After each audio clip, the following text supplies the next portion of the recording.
4 दशकों तक गोलियों और डर के साए में जीने वाला बस्तर अब बदल रहा है।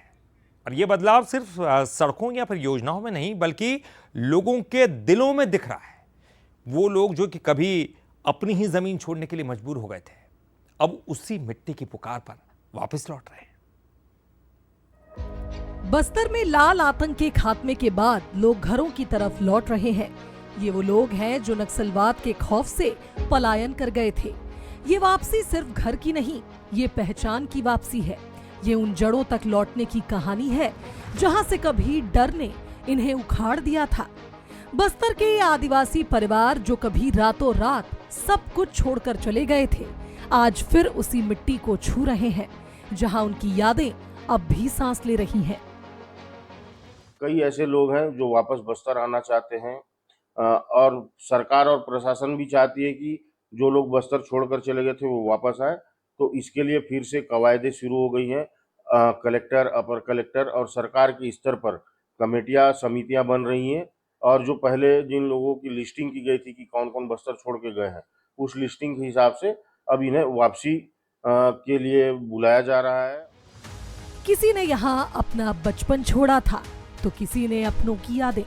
पराए शहरों में मजदूरी करते हुए हर दिन एक ही सवाल पीछा करता था, क्या कभी हम अपने घर लौट पाएंगे?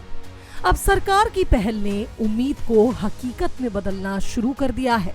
अब बस्तर की जमीन फिर से अपने लोगों को गले लगा रही है। कई लोग आंध्र प्रदेश, तेलंगाना, महाराष्ट्र में वो आज भी शरण लेके बैठे हुए हैं, तो उनको पुनः वापस लाकर विस्थापित करना हमारी सरकार का पहला प्राथमिकता है। धीरे धीरे हम उसकी ओर हमारी सरकार के विभिन्न योजनाओं के माध्यम से वहाँ जहाँ जिस क्षेत्र में उनका निवास करते थे वहाँ रोड, सड़क, बिजली, पानी, शिक्षा, मोबाइल कनेक्टिविटी के साथ साथ सारी सुविधाओं के साथ उनको वहाँ विस्थापित करने का हमारी सरकार की पहला प्राथमिकता है। हालांकि इस तस्वीर का दूसरा पहलू भी है। विपक्ष का आरोप है कि आज भी हजारों आदिवासी परिवार अपने घरों से दूर है। सलवा जुड़ूम के दौर में जो विस्थापन हुआ उसकी भरपाई अभी अधूरी है। कांग्रेस सरकार पर सिर्फ कागजी कोशिशों तक सीमित रहने के आरोप लगा रही है। इस सरकार को अगर वहां के आदिवासी, वहां के हमारे छत्तीसगढ़ के लोग यहाँ आना चाहते हैं तो निश्चित रूप से सरकार को पहल करना चाहिए कि वो अपने मूल गांव में वापस जा सके, क्योंकि अब तो नक्सलवाद खत्म हो गया और उन्हें जो आवश्यकता हो, बिजली, पानी, सड़क, घर, आवास, उनको सरकार को मुहैया करानी चाहिए। लेकिन इन सब के बीच एक सच्चाई साफ नजर आ रही है। बस्तर अब बदल रहा है और ये कहानी सिर्फ नक्सलवाद के खत्म होने की नहीं है, ये भरोसे के लौटने की है, अपनेपन के लौटने की है। इतना ही नहीं, सबसे बढ़कर ये इंसानियत की जीत है।